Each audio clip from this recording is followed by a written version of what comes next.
Well, welcome everyone to the Indie Reds podcast. I am your host, Joe Dilling. With me tonight are Bryan Smith and returning from his podcasting sabbatical, Michael Nead. Sorry. Welcome, gentlemen. What's going on? Good evening. What's up, gentlemen? Mike, some of you might know Michael from our conversations about Naturdays. Michael, do you want to talk about bring up Naturdays before we get too started? Well, I did decide that it would be appropriate for me to crack an ice cold Naturdays right before this podcast started. I would just like to clarify that I don't think this is technically a shandy, as Jim claimed last week, because I'm 99% certain that they just mix Natural Light and Strawberry Lemonade Capri Sun and just put it in a can. Oh, that's great. That's great. All right, so tonight we're going to chat about Newcastle, as I titled it. We'll talk about Newcastle. We'll look forward to the Napoli match, maybe some other Champions League matches of note, and also we'll talk about some podcast news. So moving on. Sorry, people have put notes in our podcast, and that's fun. All right, so let's just go ahead and get started, jumping right in. Actually, no, wait. I digress. I'm not drinking anything tonight. We know that Michael is drinking Naturdays. Bryan Smith, what are you enjoying this evening? Well, first of all, we certainly know Michael Nead from the Naturdays, but the majority of our listeners know him from Union Jack as well. He's a regular and quite a big shot at Union Jack, so we should mention that. not just a Naturday legend. Well, he's also PBR and High Life legend as well. He's also on the board of the official supporters in Indianapolis. Right. So he is kind of important. Hell yeah, he is. But, I kid you, buddy. Not nearly as important as my Cigar City Guayabera, which is a terrific all Citra pale ale, which is fantastic. One of my favorite beers on the planet. So nice. Very, very, very, very unlike a Naturday. I have yet to have a single Cigar City beer, and they're now in Indiana, so I need to rectify that sooner than later. Yeah, I have an embarrassing amount of Cigar City beer in my refrigerator out in the garage. So, Jennifer we were both doing some work tonight, and just kind of sitting on the patio up back, and she was going to go in and get a Rheingeist Bubbles, and I said, don't go in there, so I'll go get it for you. You'll see like all the beer that's in there, and I was kind of only halfway left joking about it. Because I've already been in there to get something else, so I've seen it all. I'm like, oh, okay. So, the cat's officially out of the bag on buying all the extra beer I've been buying, but I've been trading it to people and taking it to BYB tailgates and all kinds of things. So the garage. Did you guys go to the game yesterday? I did. Melted a few brains there, and our good friend Jay, I'm getting his name wrong. How was it wrong? I'm sorry, Jay. Came within a half of a meat penis of winning the eating contest or corn dog or whatever it was. Very close to winning. I'm sorry. You're going to have to run me back through that one more again. You'll have to download it and listen to it, Michael. Brian's all excited talking about No, it's just meat penis. Okay. All right. Okay. Before this gets too far, let's digress and actually start talking about penis, or was this? No. All right. Before this gets too far along, let's digress a little bit and get back to talking about Liverpool Football Club, which people are actually downloading to listen to. So after probably the biggest pain in the ass international break, the Reds returned to Anfield to host a DeAndre Yedlin-less Newcastle side. Example of why I hate the September international break. Bobby Firmino and Fabinho, who actually got called up, by the way, and it would have been Allison too, played a friendly in LA on Tuesday night. The game finished at roughly 6 a.m. Wednesday in England. They catch a flight and don't make it to practice until Friday for the early game on Saturday for a worthless friendly. So keeping that in mind, Jurgen Klopp decides that he's going to make a few changes to the start of the to the starting lineup. Probably thinking, I'm going to go ahead and I'm going to give Bobby a little bit of a break, give him some time to relax. Maybe we'll bring him on for 30 minutes, something like that. So he ends up, he actually still keeps Fabinho in the midfield, three with Ginny and Ox. and Bobby makes way for Origi, who comes in and moves to the outside on the left, and they slide Mane in centrally. So I'm going to come to you first, Bryan. Do you think this was a good and the right move? I mean, obviously hindsight's 2020, but at the time, are you thinking, this is probably what we wanted to do? Save Bobby for Napoli, and I'm going to let you talk now. I think it was. I mean, we have, including the match against Newcastle, 7 games in 22 days or something like that. So, and I might be getting that slightly wrong, but a lot of fixtures, Champions League starting, as I'm sure we're going to get into. So I'm not surprised at all that one of the front three didn't start. And this is Newcastle, a team that is struggling just a bit. Even though they beat Spurs, didn't they? But yeah, Spurs won. They're definitely in the bottom half of the table, and I expected some changes. So it was fine with me that Firmino didn't start. He's probably our most important player in the front three, especially with a road match, our toughest Champions League road match looming. About 72 hours later, that made sense. And then obviously he had to come on for Origi's injury, which I heard he picked up in pregame. But yeah, to start the match, it made sense for Bobby to rest. And your point about the late fixture out in LA, I didn't even realize it was in LA. And I was talking about, the match is Wednesday, or no, the match is Tuesday. And I was getting my time wrong. Bobak was, pointing out Greenwich Mean Time and all kinds of smart guy stuff that I kind of just saw Tuesday/Wednesday or whatever I thought, and just kind of moved on. But yeah, it's part of the international break, and inter-friendly, and having that affect your league, your ability to start a league match does kind of suck, as opposed to a World Cup qualifier or a European qualifier for the players based in Europe. But yeah, it made sense, and I didn't really have a problem with it. It wasn't good for my fantasy team to see that starting lineup, but yeah, that's the way it goes. So what did you two think? Was the lineup was expected, or am I out to lunch there? Go ahead, Michael. The only thing that really surprised me was the inclusion of Andy Robertson. I thought that this was a good chance to throw Milner in there and give Andy a little bit of rest. Granted, it's early in the season, but at this point, it looks like there's a 99% chance that he plays every game of note anyway throughout the season. Bobak and I were talking about Larouci being back from injury and having started for the U23s, but I can't really imagine him getting a game anywhere except, a couple of the cup matches in the beginning. So, maybe they wanted Robbo on the pitch to get over his Scotland bullshit that he went through. That's what I was thinking. Yeah, I mean, because Klopp loves to put the guys out there to give them a redemption issue, and that was my take on Andy Robertson. All the crap that he's been going through with Scotland as the Scotland captain. I just think that it was Klopp saying, "Hey, you feel good enough to go to the next 2 matches? We're going to get you out there, and you can prove everybody wrong if you do." So that was my take. I was actually surprised we didn't see Henderson. I don't know how much he played in the England match, if at all, but I was surprised that they didn't have Henderson in there. Probably also, again, saving him for Napoli. I think a big surprise, though, was that James Milner didn't even really sniff the pitch. I don't know if he's just fallen off big time in practice, and they're just keeping him around because he has a contract to the end of the year, or what.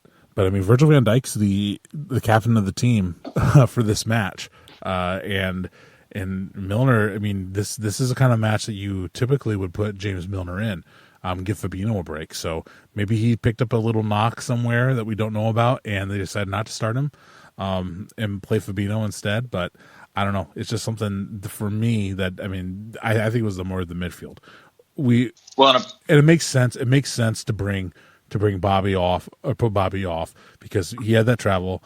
And Mane and Salah, I mean, you're not going to take all 3 of them off at the same time because that won't work.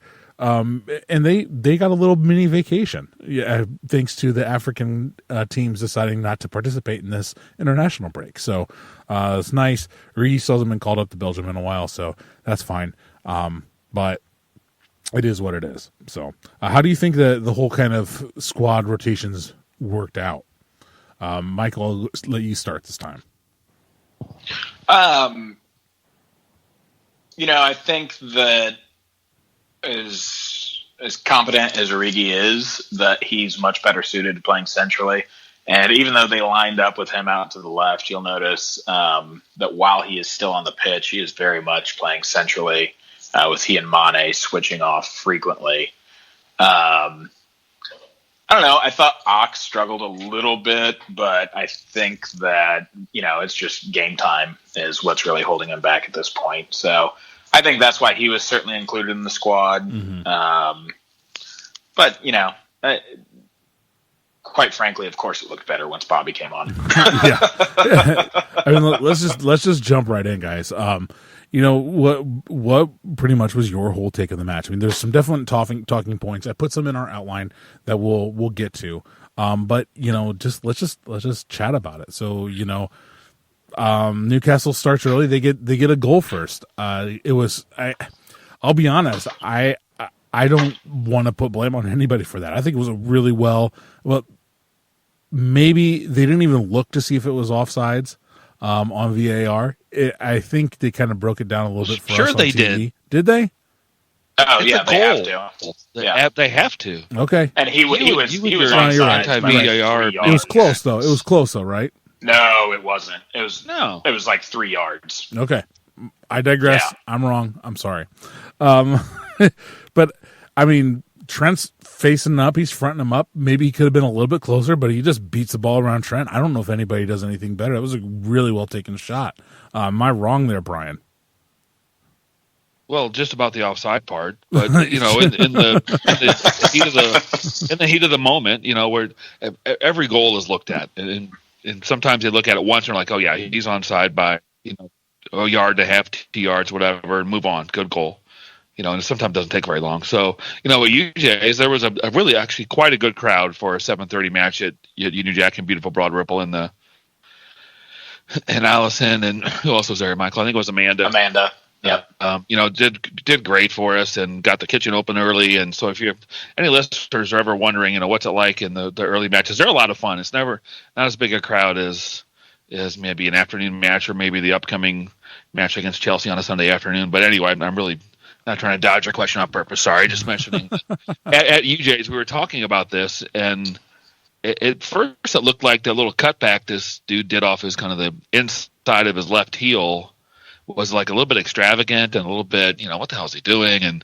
But upon second look, I thought it was really quite clever because it, if he brings that ball with his left foot kind of in front of his right back across the body to side up the right foot shot, Trent's a lot closer to it.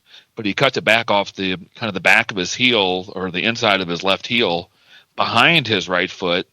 And he gains about 2 feet, when he hits the shot, he's 2 feet farther away from Trent or thereabouts when he strikes it. And Trent just can't get there. So you're right. It was a good goal. Other than, I suppose it could be blocked if Trent was really overplaying and attacking and maybe a little bit more aggressive. But you risk getting, dribbled around or something else happening too. Trent doesn't.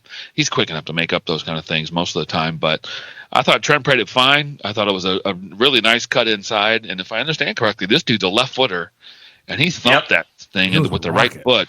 Beautiful goal, and I wasn't worried about it. I mean, it sucks to go down 1-0, but I knew we had the ability to come back, and it turns out we did. But yeah, good goal. Not a whole lot we could have done about it. Nice touch and a hell of a finish. Yeah, Michael, Bryan brought up a good point. I mean, watching the match, were you concerned about going down 1-0? Well, first off, I would like to agree with Bryan. 7:30 matches on a Saturday morning or Sunday morning, that's fine, may be my absolute favorite because I can go in, I have an excuse to drink extravagantly early in the morning, and then take a nap. Take a nap and still have 90% of my day left to get things done and act like a functioning adult.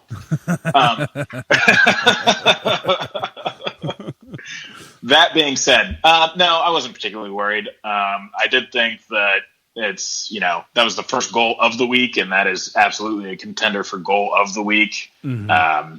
He really put in some work on that. It was a beautiful goal, and yeah, it's on his weak foot. But no, not particularly worried. We're at Anfield. We've got some goals in us, no matter what. We did not have a good first 20 minutes, but no, they played like it was 7:30 local time. Yeah. No, let's be honest. They played like the first game back, the first game, the early game out after an international break. I hate to say it, but every team, especially the teams like Liverpool, who have half their team or 3/4 of their team go out on international duty, some flying to the other side of the world for the most part. It's just ridiculous. I mean, not ridiculous. That's why I hate international breaks, and I really hate Brazil having a friendly and calling their European teams. It just drives me nuts. But anyway, you're right. They looked really flat for the most part, but you're just like, this team's got goals in it. I was a little bit concerned, I think, because Newcastle was ready to go and they were looking for that second goal, and it could have really dampened, really hurt at the time, go down 2-0. And the ref really wasn't helping either. I mean, there was at least one corner kick coming in where Joel Matip's, the guy has grabbed he's on his right, Joel's right side, reaches across, grabs his left shoulder, is pulling him down, and somehow Joel still gets his head on the ball, trying to make a play in. But they don't even look at it for VAR. Nothing, just play on. Yes, they did. No, they didn't. They didn't. Well, then you haven't. They didn't stop they it. Did. It don't have to stop it. We talked about they Michael reviewed Dean. that, They Well, said, then hey, Klopp lied in his post-match interview. Then Joe. okay, what did Klopp say in his post-match interview? Well, Klopp said that the fourth official told him that they looked at it, the VAR, and they did look at it. Okay, so they looked at it, but the referee clearly made a call, no penalty. You saw him wave his arms or do the baseball safe symbol or wave it off or whatever you want to call it. So he says no penalty. So the referees made a decision. VAR, according to Klopp, and what the fourth official told him, is they looked at it like they always do when there's a contentious decision like that. They don't stop the game. They don't go look at the monitor. They don't flash VAR up on the screen because the ball's still in play, and they're not going to do that, and they shouldn't do that, and people need to fuck over it. That's not how it works. They looked at it, and they decided, I don't agree, but they decided that the referee made a decision, and they weren't calling it a clear and obvious error because he made a decision, clear and obvious being the correct phrase there, or the phrase that's used, and they didn't overturn it. No, I don't agree with that. Klopp didn't agree with that. Once he found out that it was checked by VAR and the fourth official told him, he spoke about it in the press conference, that it was looked at, it was not overturned. I think that that is a good use of VAR. It's the correct use of VAR. They didn't stop the game for it. But I think they got it wrong, whoever the VAR officials were. I think it might have been Mike Dean, but I don't know if that's correct or not. But VAR did look at it, and they decided not to change the call that the referee made on the field. Or was it the ref's decision to make that? Or does that go against what Klopp said? Because we all know Michael Dean did that earlier this season. Not to Liverpool, but in another match. He decided not to trust what the VAR people said and went with his ruling on the field. That was in one of the cup finals, right? We talked about it when Bobak was on. Yeah, I think that was on the cup match. The cup final? The cup match against City, which doesn't follow the VAR Premier League rules. All right, fair enough. So not that was correct in that instance, or not that happened or didn't happen in the instances. I don't believe it happened in this instance because I don't think the referee can do that. Number one, and number two, that he never got to see anything. He might have been communicating in his earpiece with the VR officials. I don't know that, and that might have happened. I haven't seen any information on that, but it was reviewed, decided not to be overturned, stick with the call on the field. I don't think that's correct, but VAR was used. I just don't understand how it could have been. I mean, it looks like he grabs him by the shoulder and pulls him down. He pretty much got a proctology exam in the penalty box. Yeah, and that's usually a penalty, is especially if your HSA doesn't cover it.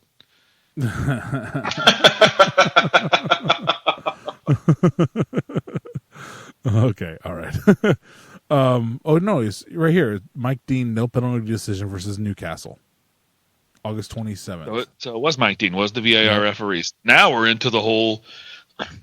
I must have discovered some Twitter maniacs that maybe know you, Joe, because I tend to maybe not dig as deep into that, but so many people are suggesting that the referees are all quote unquote mates, and they don't want to correct their mate and overturn his call, and that's why they're not making these decisions. I'm just not into conspiracy theories like that. It's just it's not a conspiracy. I think there's a lot of people that think it's a simple and accurate explanation for why some calls aren't being overturned. I laugh at that. I just think that's silly and uninformed and not even close to being in place. All right, but if I'm wrong, listeners, let us know. We'll give you the social media information later. Hell, I could be wrong about that, but it doesn't seem like it's in place for me. Whatever, I'm wrong again. It doesn't matter. What's new, right? We're glad that you it's just that this, Joe. Klopp did talk about the fourth official in the post match, so that really hasn't been out there a whole lot. Liverpool Echo did a piece on it about, and Klopp even said in the post match presser that the fourth official told him that it was looked at, blah blah blah, and the follow-up question was was Klopp surprised the VR didn't give a penalty? He said yes. He assumed they didn't look at it, and that's why it wasn't a penalty. Mm-hmm. And when he found out that it was looked at and the penalty wasn't given, he was very, very surprised by that. Like we all are now, and some of you that are just now hearing that it was looked at. How could it not be a penalty after being looked at? That's a very good question. Yeah. I don't know. Maybe it's worthwhile for the club to appeal that and say, look, you want us to do this, but I'm going to send this up to the officials. And granted, I'm kind of with those. I know I said I'm not into all the conspiracy theory shit, but there's a lot of times where people appeal penalties or appeal issues. Joe, you have said on this podcast that you are really into conspiracy theories. I said about refs. And I look at them for fun. Like there's a conspiracy theory that there is a spaceship sunk out in the ocean that you can see on Google Earth outside of Lake California. that kind of stuff makes me laugh. I like looking at them and seeing them because I think they're so outlandish. That's it. Anyway, so here, whatever. Let's just move on. I'm flustered now. Let's just keep going. So, sorry, Joe. No, it's all right. I'm not. Yeah, you never are. I am. So, Michael, tell me a little bit about Sadio Mane's day. Sadio Mane's day. He had some eggs. He started with some eggs, right? Oh, no. That was me. Sadio Mane got up early this morning, okay? This morning or yesterday morning?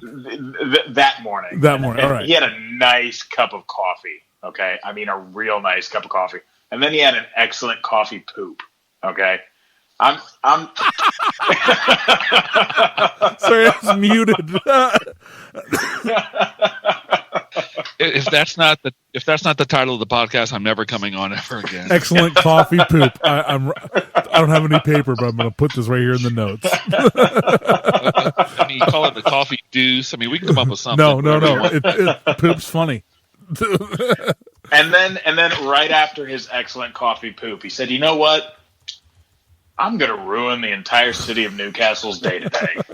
And that is exactly what he did. Sadio Mane right now is in such ridiculous form. Yes. That, out of the top 5 strikers in the world, or let's just call it the top 5 goal scorers in the world, because I still have no idea what Lionel Messi is anymore. Injured, apparently. Well, he's going to start playing right back soon and still get 30 goals a season. But out of the top 5 goal scorers in the world right now, 2 of them are Sadio Mane and Mohamed Salah, and they both play for Liverpool, and I couldn't be happier about that fact. He is seriously probably in the form of his career. I mean, he's firing on all cylinders, and he's a joy to watch. We talked last time about his little bust up with Salah, and they have all said that it's in the past. It's fine. We're buddies again. We've hugged it out or whatever. And that we've all seen that little GIF going around or meme or whatever. The little made up video they put on the toddlers that go and give each other a big hug. And if you haven't seen it yet, you need to go find it. And Jurgen Klopp is in the background. It took me about the 5th time watching it before I noticed Klopp was there. But yeah, it was great. It was great seeing him back. He's really playing really well. He's striking the ball well. When he has his chances, he's taking them and he's converting his chances, which is what you really want from your top players.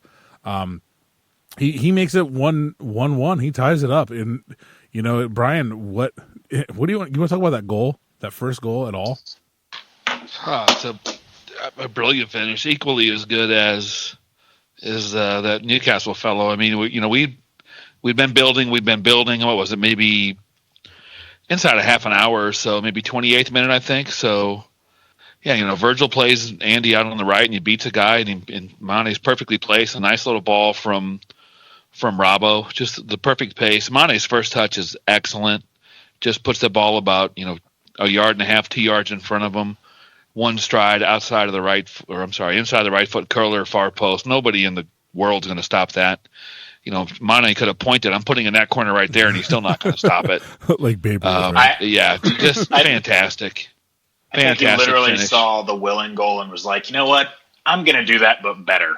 And literally, Sadio Mane sticks it so precisely into the corner of the goal that it just bounces straight out of it. It doesn't roll down any netting or anything. It just bounces straight out of it. Just hits right in the corner where the side netting and the back netting and the roof all meet. Just hits right there perfectly. And, we're off to the races at that point at 1-1. And we certainly didn't feel bad being down 1-0, but to get that goal before halftime and be playing the way we were playing at that point. So, we're all feeling pretty good at that point. Beers are being ordered, even though it's, still early, and we're off to the races. Then it's 1-1. I mean, great goal. Divock picked up an injury. Bryan, you mentioned earlier you thought it might have been, you'd heard it might have been in pregame. I hadn't heard that, so that was news to me. But so then that was just a little bit of a talk during the pregame at UJ's, and I think maybe the announcer might have mentioned it in the build-up when they were doing the the lineups graphic before the game started. So I wasn't sure. I was filling water glasses for everybody at UJ's. I went to work for about 10 minutes. So, just helping out the staff there. When you sneak in through the door that I sneak in, I decide to either help with chairs or whatever it is. So, they mentioned it then. He starting anyway, but he must have tweaked something. I didn't really see what happened as far as the injury. I just look up and Bobby's coming in. So did you guys ever hear exactly what happened? I didn't hear what exactly happened, but he kind of had a mix-up on close to the sideline with one of the Newcastle players. That I thought that's what they were talking about on TV. They thought it might have been. It didn't look like it was big enough to pull him out of a match or whatever. So maybe it did have something to do with pregame, unless Michael's heard otherwise. No, Don mentioned that Origi had gotten a little something during the beginning of the match, and quite frankly, I'm curious if that was if his injury that took him off was just an exacerbation of the earlier injury that he sustained during training. But that's pure speculation at this point. He's having a scan on Monday to assess the damage. That's all that the club's saying right now. Ankle injury scan on Monday. So later today, if you guys are listening, actually they might have already had it done by the time that we wake up in the morning, but who knows? Best of luck to Origi. I mean, we've got some games coming up. I don't really want to really want to give Bobby a rest or someone else in the front three a rest after the Chelsea match when they play MK Dons. So hopefully he comes back strong. We've been really lucky so far. I'm knocking on wood with the injury bug. I mean, Allison aside, but we're getting to that part of the season where people start picking up injuries that can't affect the season. I think it was like November last year when Kevin De Bruyne went out and got injured for a long time.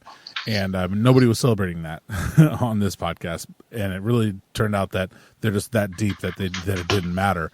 But you hate to see that happen to people, but it's just that time of year. So moving on, so Origi goes off, Firmino comes on. Michael, just what the heck, man? I mean, I thought we were playing great. I thought we were playing good. It was just the finishing wasn't quite there. Newcastle was packed in the box. Was Bobby the key that they needed to unlock this defense? Because he was fabulous. I think it's just his infectious smile. is really what it was. He came on, he flashed the teeth at the rest of the team, and they're like, you know what? It's time we get our shit together and get this going. No, I mean, it is so unfair on Bobby Firmino that he plays on the team with Mohamed Salah and Sadio Mane, because once again, he is an absolutely brilliant footballer who is absolutely selfless and will never get the recognition that he deserves simply because of the fact that he's feeding Mo and Sadio every day, all day. And I'm just watching the third. In fact, Bobby sets up both of the goals now that I say it, because he grabs the ball. 2 assists. Yeah, he grabs the ball from Mane's, and then in midfield. We'll get to Salah's in a minute. We'll get to that. that deserves its own time slot. Yeah. And and Mane's second goal was just so weird because I can't really figure out what the keeper was doing. At the time, I thought he was maybe concentrating more on drawing a foul from Mane, and that's why he lost the ball. But I think he just saw Mane coming in and was scared of it. Yeah. And you can absolutely, on the slow-mo replays, you can absolutely see him staring straight at Mane and not at the ball. And, that cost him a goal, quite frankly. I was surprised. I'll be honest. I was surprised it bounced off of the keeper, but I was really happy that Mane was right there to finish it in, and I was just as happy that Bobby Firmino was there for still got the assist for it. Yeah, and if I were Mo Salah or Sadio Mane right now, I'd be thinking, because Joe, you've said this yourself that you're worried that one of them will leave next season or the year after. If I were either of them, I'd be like, Firmino is so crucial to a lot of my success. Not all of it. I mean, they're brilliant footballers. Not all of their success, but I would never want to leave a team with Bobby Firmino on it if I was either of them. That's very fair, Bryan. We've seen some stuff going around about Bobby's influence. I don't know have you seen any of that? There were some Brazilian media, I guess, or former players that were having a conversation yesterday. Did you happen to see that at all? I haven't, but I probably can guess what it's about, or I don't know, maybe not. Is it good stuff? I guess I'm going to go with the good stuff here. It's very good. Yeah, he's as most of our listeners know, and pretty much everybody that knows me, he's my favorite player on this team. I mean, I've got a Seam Senor t-shirt upstairs. Owen's got a Firmino jersey, a Champions League jersey. I've got a Bobby Firmino Funko Pop bobblehead in my office at work. I mean, I just love the guy, and he is the best.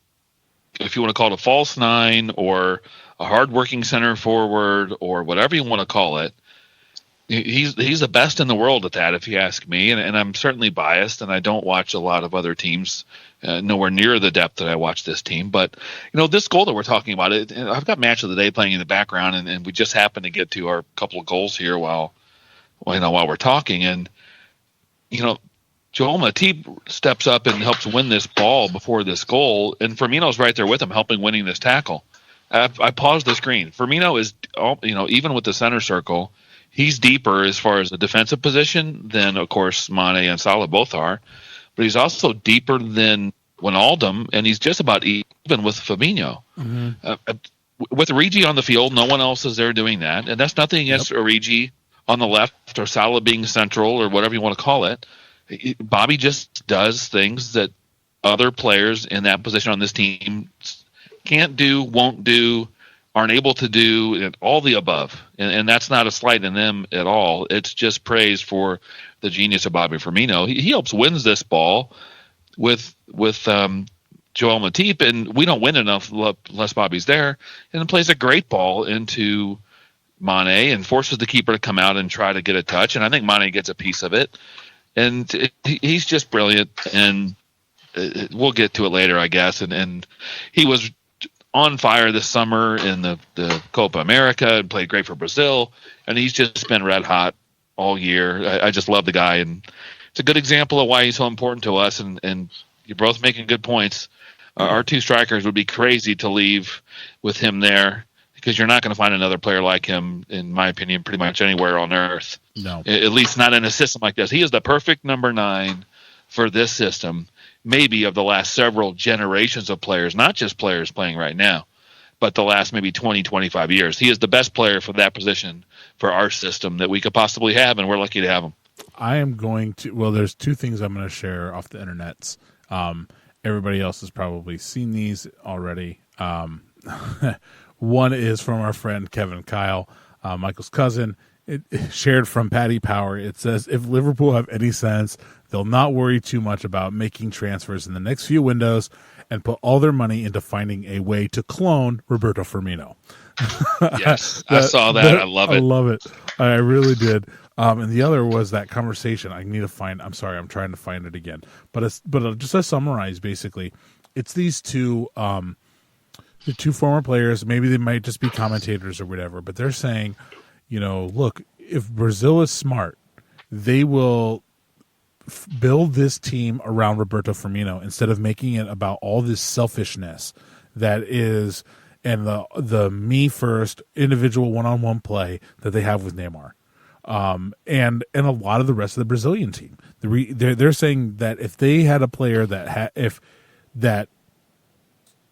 they built a team around Roberto Firmino and his work ethic, that would show these young Brazilian players what it takes and get their heart and their desire to play like him, like they did with like all the kids did when Rivaldo was playing, and they all of a sudden wanted to play as wingers and be flashy, and then and then Ronaldo, fat Ronaldo, in his style of play. So they have all these kids coming in. If they come in and they give that kind of work ethic, and yes, you can have flashiness, but not care about scoring goals and care more about getting an assist and your team winning. That's the kind of thing that you want in your youth system. That's the kind of stuff that you want to see your kids growing up, or your kids want to see growing, or you want your kids to see growing up to play this modern football. And you just hit the nail on the head. There is no better number 9 to play Klopp's system than the way that Roberto Firmino is playing it right now. Hands down. He is next level. I mean, the song says it. The best in the world is Bobby Firmino, and we're seeing it. And I'm loving every single freaking minute of it. So let's just go on. That next goal, the not long after halftime. Actually, wait, no, I'm sorry. It was about the 70th minute. 71st minute. 71st minute. We had lots of chances. Robbo had a great chance. 72nd. Hang on. Robbo had a great chance along the goal line. I thought it was just more of the same, just pounding them. And then the ball comes into Bobby. He does a miracle of a turn and flick a pass over to a Salah that is cutting around the box, and Salah just puts it where no one's going to catch it, and it's just a beautiful goal. But I think another beautiful goal, but I think that the assist from Bobby was even better. So to kind of describe it, he flicks it backwards with his right foot. His back's to goal. He flicks it backwards with his right foot, so everyone thinks he's going to do like one of those back flick turns. But he immediately hops onto his right foot and kicks it at a 90-degree angle from the trajectory that originally was on, and finds Mo Salah with the underside of his left foot. And it's words cannot do it justice. I mean, there are people that are probably never mind. I'm not going there. But I mean, seriously, does anybody else want to talk about how great of a assist that was? Go ahead, Michael. I think Michael's pants are still tight thinking about it. There we go. Yeah, he's got a corn dog. Everybody's got a corn dog talking about this goal. No, I mean, it was absolutely brilliant. I mean, I could not come up with a superlative sufficient to describe exactly how good that assist was if I sat here all night with a thesaurus. It's a hard word to say, thesaurus. But it highlights the point that I was making earlier that Mo Salah and Sadio Mane, I'm sure that one and or both of them are leaving in the next few years, but whichever one does is an idiot.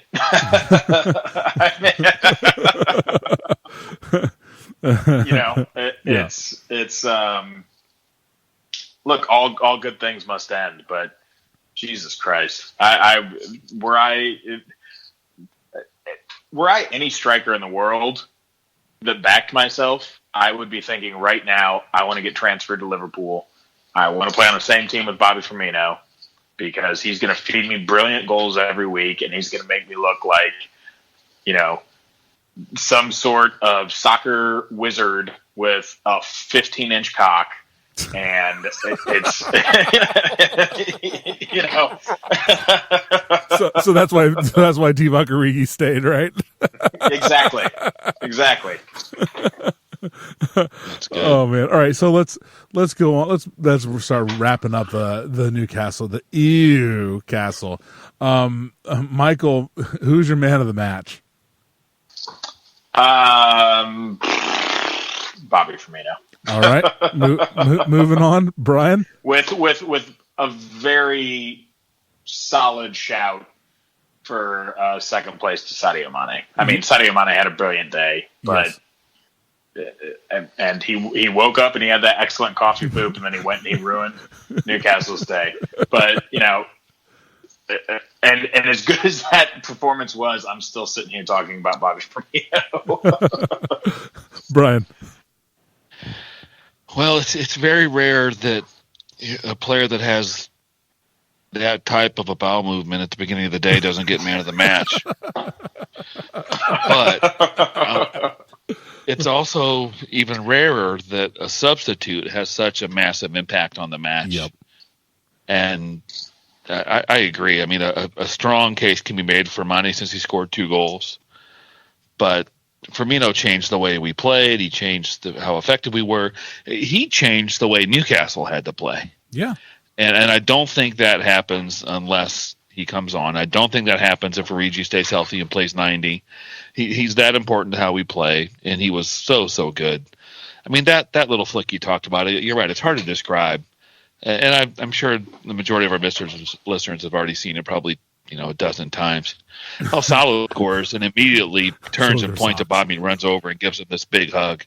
I mean, this pass beats 3, almost 4 players. And then one guy ends up falling down, as Mane goes around him and he lays there pretending to be injured, probably out of embarrassment. Yeah. And we were talking about that a few days. He's laying there and nobody touched him. It was that the pass was that good and that unexpected, except for just him and Mo. And, you don't get a man of the match just because of that. He did many, many, many other things, as we've mentioned. Bobby Firmino's my man of the match for sure. Who's yours, Joe? Yeah, I mean, seriously. I was sitting here trying to explain to myself over the weekend, how do we not, how can I say that somebody somebody that scored 2 goals is not man of the match? I just was wrestling with that, thinking about it. But I'm with you. I mean, the way the match changed when Roberto Firmino came on, changed for the better for Liverpool, changed for the worse for Newcastle. There's nothing that says man of the match like that kind of thing. So I just don't understand how it couldn't go to Bobby Firmino. I don't know what the club did or the media. They probably gave it to Mane, and that's a great shout. Mane had a great game, but still, gosh, I mean, two goals, and we're still talking about a substitute. We're talking about the substitute but I mean, he had 2 assists. So, I mean, very influential. It has to be Bobby Firmino, in my opinion, hands down.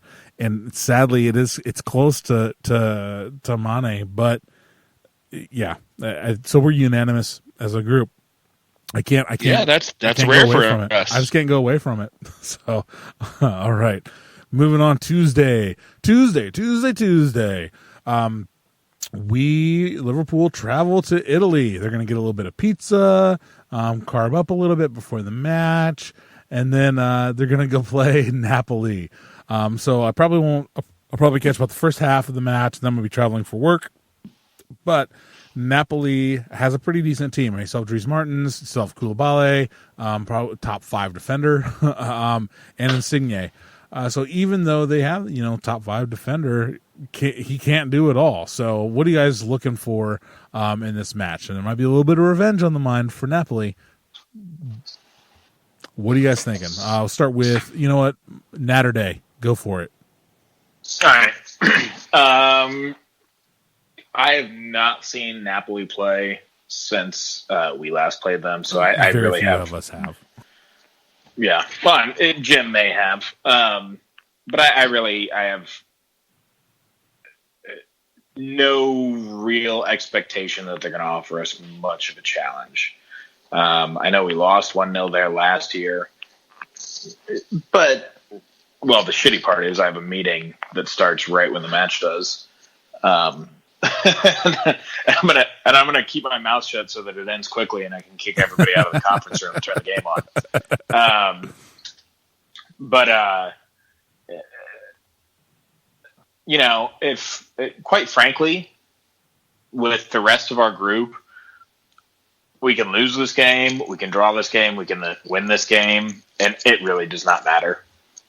If we don't get through this group stage, then we have screwed the pooch on such a level that we don't deserve to get through this group. And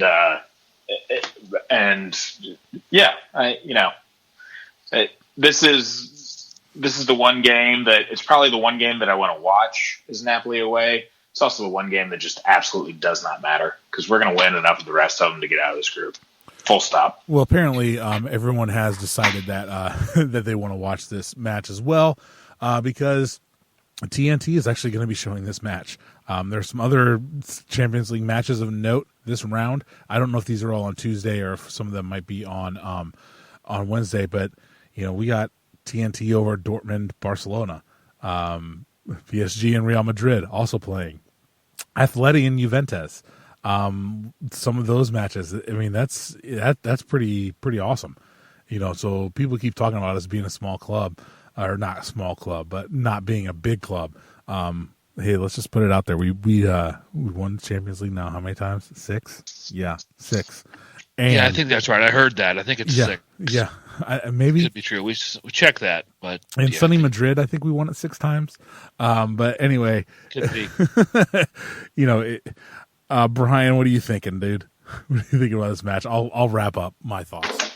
No, you're good. Well, Napoli, beat us in the preseason. Remember, they beat us 3-0 in the not long after the match in South Bend. I don't remember if that was the Fenway Park match or the Yankee Stadium match, to be honest. So forgive me, but they beat us 3-0 in the preseason. I watched it, but we had Harry Wilson out there and all kinds of people. So that doesn't have any weight at all on this particular game. And of course, we didn't have Bobby back yet, and some other players that we didn't see throughout the entire preseason. Mane's another one, etc. I did look up what they've done the first 3 matches in Serie A. So they've got the great defender in Koulibaly. In fact, we've been linked with him, and I'd love to get him because he's outstanding and he's young. Mm-hmm. But their defense has not been playing well in the first 3 games in Serie A. They gave up 3 to Fiorentina. They beat them 4-3, but they gave up 3. They gave up 4 to Juventus. A lot of teams will do that. They lost 4-3 to Juventus. And then they beat Sampdoria 2-0. So they've given up 7 goals in 3 matches, which isn't particularly good.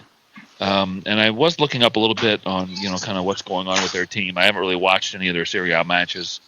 But kind of even looking to see who scored their goals. And I looked for a moment and it kind of gave up. So but I think I'm about to find it here. 2 goals for Insigne and 1 for Lozano.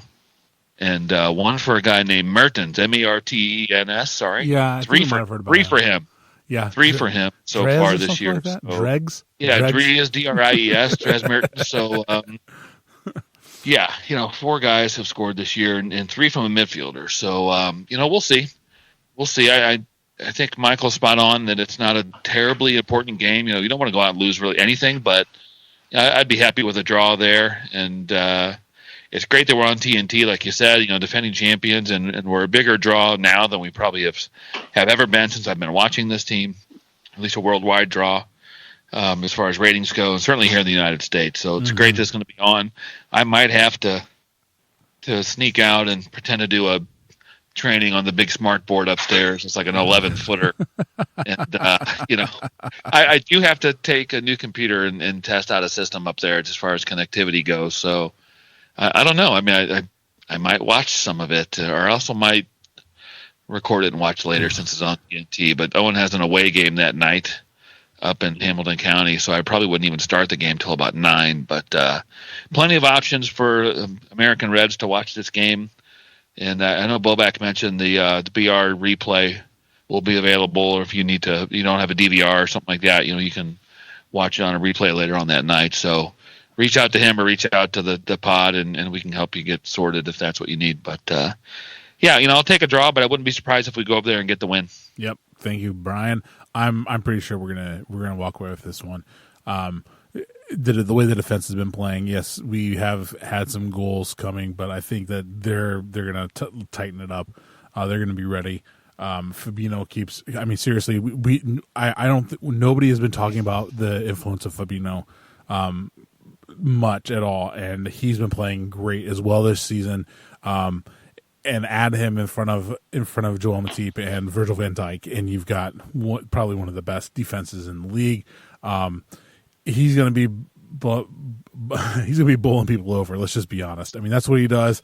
He comes in. We've been talking forever about how we need that right bastard, and I think we finally got him in Fabinho. And I couldn't be more excited for it. He's a great player. I think Dries Martin's going to shy away. He's going to get one of those nice Fabinho hard tackles, and he'll kind of disappear a little bit as well. So I'm not too concerned. Maybe they might get a set piece goal. We tend to kind of leak those at times. But yes, we played them before. Yes, they have Koulibaly, but that doesn't mean that the rest of the defensive backs are going to be able to stop what we have. I don't expect them to drop back and drop all the men in the box, drop the whole 10 men in a box kind of tactic at all. Because I mean, we're finally starting to see that tactic doesn't work. And plus they're at home. So I don't know. I think Liverpool, not easily, but I think Liverpool walks away with a win in Napoli, and I couldn't be even more excited. Well, what about this though? What if they? You're probably right, but there could be some points, or it might be valid for them to play more defensively than normal. If they get a draw here and somehow get a draw at Anfield, they're going to go through based on the rest of the competition. So they may set up to be a little defensive. Like I said, try to sneak something on a set piece or what have you and get a 1-0. They're not going to try to beat us 4-3 like they did to Fiorentina, that's for sure, because they just can't. We'll beat them 8-2 if they try that. But but does anybody, do either of you really expect Napoli to not get through this group? It depends. Oh, I expect them to. I expect them to. Don't get me wrong. I think I have them going through a second. But if we hammer them 4-0 and 4-0 again, the two games against us, then that just strength, maybe gets the other teams fired up to try to sneak a draw or something like that here and there. You never know. I mean, they fall asleep. What do you think, Joe? They fall asleep against those other two teams. Yeah, they could slip out of the group. But I think they really want this Liverpool match. They really want to beat us. So I think they're going to try and throw everything out, and I think we're just going to absorb it and then make them look like bitches. But that's just me. Well, my only concern is that it turns into who do we have the preseason match against that turned ugly? Was it Porto? Sevilla. Was it Sevilla? Yeah, Sevilla. Yeah. Sevilla were assholes. That was the Fenway Park game, if I remember correctly. Yeah. But yeah, they were playing like it was the Champions League semifinals. Yeah. And I really don't. We won't play a preseason game against them for a decade because of it. Oh, absolutely not. We'll never play a preseason game against them again. Yeah, probably not. Fine with me. So you're thinking you're thinking something like that, maybe, huh? That's really my only worry about the game. I think. I mean, like I said earlier, I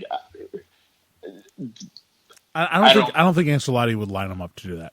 Let's just put it this way: he has a reputation of being a good manager, and there's a way to get blacklisted pretty quickly, and it's to play shitty and play to hurt other teams' players. I don't think Ancelotti would set him up to do that. I'll just be honest. I think I had forgotten that he was their coach, to be perfectly honest. Yeah, I mean he's too big of a name. He has too good of a reputation to tarnish it by going out and cheap shotting Liverpool. Because I mean, let's be honest, they're all friend-ish. They don't go out there and try to humiliate other people, especially now that Jose Mourinho's gone. But so I honestly I wouldn't see, like, let's just say I wouldn't see a 5-0 match. I think get 3 and then Klopp takes the foot off the gas, has the guys pull back some. Not really make subs or anything like that, but just say, hey guys, come on, let's not embarrass them, because that's the one thing. Difference between this and college football, you don't want to embarrass the other team, because we still have to play them again, and we have to play them at home, and you don't want to give them bulletin board material. So that's just me. I don't know. I'd be perfectly fine with us embarrassing Manchester City at least once this city. Oh yeah. But that's different. Only Norwich can do that. By the way, if you haven't heard yet, there are a bunch of plastic fans shouting for oh my gosh, they want Pochettino in, and oh my god, Guardiola out. They want Guardiola out. I retweeted something from the fan account. Like, he's a fraud. They spent $1 billion. Like, yeah, we told you that. Fraud. They've averaged 99 points over 2 seasons. But they haven't won the Champions League. They haven't won the Champions League. They haven't gotten to a fight over the Champions League underneath them. The Champions League that all the Man City fans claim that they fucking hate because they're always disrespected and blah blah blah. Now fuck that. Jesus Christ. How moronic can you be? Hey, I get it. I'm right there with you. I'm just sitting back here laughing because Jurgen Klopp's showing them money can't buy you a Champions League. It can buy you the EPL, but it can't buy you the Champions League. All right. Oh yeah, enough money. I'm sure it can, but dear God, they can have all the money that they want. We spent no money on Trent Alexander-Arnold and $8 million on Andy Robertson for the the best fullbacks in the league. Trent coming through the youth and $8 million on the left. So yeah, we spent elsewhere, but they'll be fine. They're still a hell of a good team. We'll probably get to that, but man, it was nice seeing the Canaries pull that upset. So. Yeah, I saw when it was 2-0, and I'm like, I'm shutting up. I'm not saying anything to Bryan. I'm not saying anything to Jim. Yeah, Bobak tried to voodoo curse all of us by saying they're down 2-0. I was Shut at your dirty Owen's whore game. mouth, Bobak. I was at Owen's game checking my phone like every 2 or 3 minutes. Yep. And I was data, buddy. Screaming at him. I was screaming other things at him and the referee. No, why didn't you just stream the match and just look at it occasionally? Well, I'm not going to watch them play. I'm going to check score updates. I'm going to watch Owen play. So. Yeah, that's the right call. Michael doesn't have children. He doesn't understand. Yeah. That I'm he knows sorry. of. I enjoy my money and my social life. That you know of, right? Oh, Joe, I would know. I was just trying to. Very few exceptions I would know. Well, Rosie hasn't come around. No, I'm kidding. All right, let's get back on topic. All right, so we have a little bit of pod news. If this is still the plan, so I mentioned earlier that I'm going to be traveling for work starting on Tuesday afternoon, but we really want to try and kind of keep the momentum of the podcast moving. I have some vacations coming up as well, and they're not during international breaks. So typically there will be games to talk about. So what we're going to try and do, we're going to give it a shot. And it might be this week, it might be later on.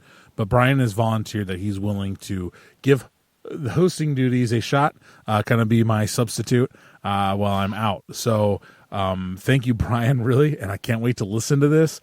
We put a lot of effort into these podcasts. And yeah, you've got my baby, well, my third baby, and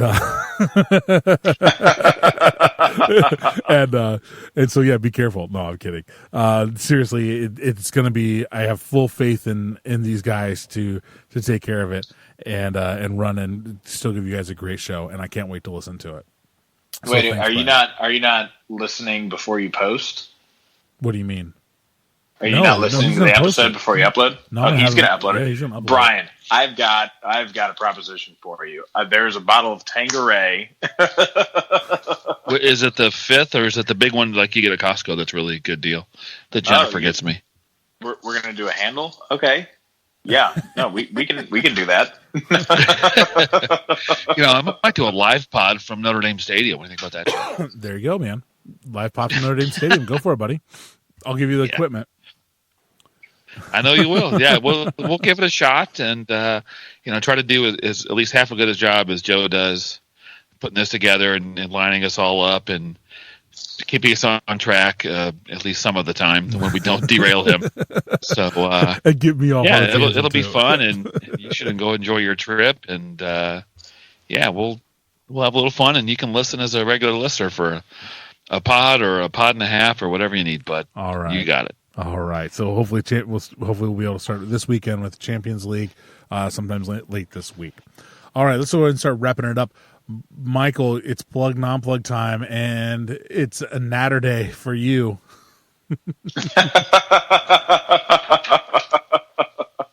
Okay, well, my plug then will be Naturdays. All right, let's go on. No, I'm kidding. No, the beautiful and wonderful Sydney, bartender at our favorite Union Jack pub in beautiful Broad Ripple, who when I was being indecisive one night, literally forced me to drink a Naturdays, my very first one. She took my Naturday virginity, which is actually where the I mean, right out there in the open. Oh, everybody yeah. On the upper deck. She deflowered me so gently. She's but very so generous. Publicly. She's a very generous Naturday. which is actually where the tiny ass Chimay glass came into. I was like, fine, I'll drink it, but I want the most ridiculous glass that you have behind the bar to drink this out of. And my non-plug would be. Facebook Messenger. Oh, No. So you know how like you can send that thumbs up thing, and if you hold it for a while, it keeps getting bigger and bigger and bigger. That's what she said. Yeah. No, that's exactly where I'm going with this, Joe. All right, go ahead. Okay, I want. And I don't care if this is the adult version. Do you still have to be like a certain age to get on Facebook, or is that passed by the wayside? Well, at least you used to have to be, I believe, 13 Owen, or something. Owen, 13 or 14. Owen had an account when he was like 9, and then Facebook suspended it. So yeah. I want a penis that gets more erect as you hold it down on Facebook, right? Because on Facebook Messenger. Not on Facebook Messenger. Oh, okay. All right. On Facebook Messenger. I was going to say, Michael, you need to go to the bathroom and turn your computer over. No, I'm not talking real life. I'm talking, like the animated, exactly the same as the animated thumbnail. I know. I'm just messing with you. But you said, because what you said was, I want a penis that gets bigger when you hold it. But, think of the possibilities. Somebody sends you something that they think you're really going to like, and you're like, it's all right. You send them a half a chub. Just a half a chub. Okay. All right, Bryan, plugs, non-plugs, man. We want to get you full. There we go. I want a few. I want a few things. One of them is a less explicit rating when I host the podcast. It's built in explicit rating. Well, then maybe I don't know. Maybe less comments about genitalia. So we'll see. We'll see how that goes. I'm just gonna plug Union Jack again. I mean, they opened up for us early in the morning. The owner Jay and his wife Chelsea, they're great owners. They take care of us, and they had staff there ready to go, and the kitchen ready to go. It's just a great place. So if you've never been there for a game and you want to watch the game with some Indy Reds and some, Reds from all over, that's the place to be if you're anywhere in Indiana or anywhere in the Midwest. We have people driving hours and hours to get there. Some, family members of Michael's drive a long way for the big games. We've got people coming from the south side, the north side, the east side, the west side, all over the place, out-of-towners. Heck, I sit and watch the game with Jamesy, the fellow from Ireland, this past Saturday, and he was a good guy. So we talked a little about just Irish supporters, and he watched some Newcastle games back in the day when he was over on the Emerald Isle and over in the UK. Just, it's a fun place to go to watch a game. And, there's something to be said for watching a game at home, especially if it's early. You can have your coffee and do what you need to do with your emoji or whatever it is. But, watching the game at the UJ's is always a blast. So that's my plug for them for sure. And my non-plug is excessive genitalia jokes. All right, we'll see what happens. We've definitely had our fair share of dick talk tonight. Oh, I want to non-plug myself. I kind of called you out on you have to name the podcast this, in the middle of the show. I've never done that before. We usually come up with a name at the end, just kind of on a little 2-minute brainstorming session, sometimes 10 seconds. I mean, sometimes it's obvious. So I shouldn't have held you to that. So feel free to name it whatever you want. No, non-plug to myself. It was perfect. And a plug to you, Joe, for not jinxing Norwich City in the middle of the match. That was a nice restraint on your part. Well done. Yes, we all appreciate that. Oh, man. All right. I'm going to skip plugs, non-plugs tonight. I think I've already talked enough about everybody and how appreciate them. A non-plug, probably people that routinely... Plug the company you bought your plane tickets from. All right, fine. I got a great deal on some tickets going. I have to go to Germany in May for my nephew's confirmation, and flying from Indianapolis to Stuttgart, Germany is kind of sucks. So let's just be honest. Granted, they have opened up a direct flight from Indianapolis to Paris, which makes it a lot easier. But man, I'm talking $800 to fly from Indianapolis to Stuttgart, Germany, which usually is over $1,000, $1,500, $2,000. So I already bought my tickets for May. I'm pretty excited about it. Looking at possibly seeing on Saturday if I can go watch some footy. VfB Stuttgart is now in Bundesliga 2, but they play away, I think, that weekend. And Hoffenheim is reasonably close, but it's like 2-hour public transportation to get there. So that's not bad. Well, yeah, I know. We'll see. You can drink on trains in Germany. They have a bar car. True, so. But I'm also kind of there for some family time. So we're kind of going solo, or is other Dillings joining? Other Dillings. So my sister's you're son, screwed. my dad and mom are going to be there. And my aunt is talking about coming as well. So, and how old is your nephew? You had about 13. 45. Yeah, right around there, 13, 14. What's the drinking age in Germany? I think yes. I think they're allowed like one with dinner or something like that, no matter what the age. Oh my goodness! But, hey, before your confirmation, let's go on a train ride for 2 hours. Let's stop. We'll talk about this off air. Yeah, not a good idea. We'll talk about it another time. So yeah, we're hopefully I think they're gonna. So it shouldn't be a sold out game. Of course, I've heard that Hoffenheim doesn't typically sell out anyways. They just don't have that large of a fan base, to be honest. But anyway, it'd be kind of nice to go see some Bundesliga while I'm there as well. So plug for that. Could go to Division 2 or 3 or 4. It's just yeah. Go to a game. Yeah, that's why I wanted to go to Stuttgart. I mean, their stadium is really awesome. It's right by a public transportation stadium, right by an S-Bahn stop, train station. Yeah, right by an S-Bahn stop, and probably good. And there's a Mercedes factory across the street or across the tracks, and the Mercedes museum's on the other side. Mercedes actually owns the stadium. It was a brand new stadium for when the World Cup was there. And Mercedes owns all that area. Stuttgart, Germany, the home of Mercedes-Benz.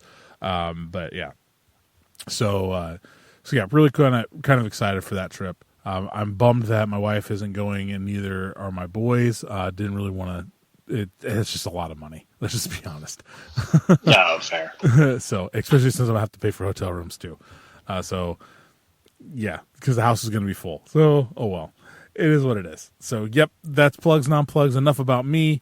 And if you want to get a hold of us, contact information is in the description of the podcast. And thank you so much for checking it out. If you do enjoy this, please help spread the word. You'd imagine what just a little, hey, I know you like Liverpool. Check out this podcast if you're into podcasts. Can do. That's how we've grown this pod. We've done a few other little things, like we printed out some business cards to hand out to people. But, hey, my parents are listening, so, that's not anymore. Your parents listen to this? Yeah, not anymore. I actually got, hey Dad, I got a text from him. He had no idea what VAR was, and and asked, and I explained it to him, and we had a nice long conversation. I think then about Andrew Luck as well, because I think that was my plug or non-plug that week. But yeah, so anyway, it is what it is. So thank you everybody for listening. We really do appreciate it.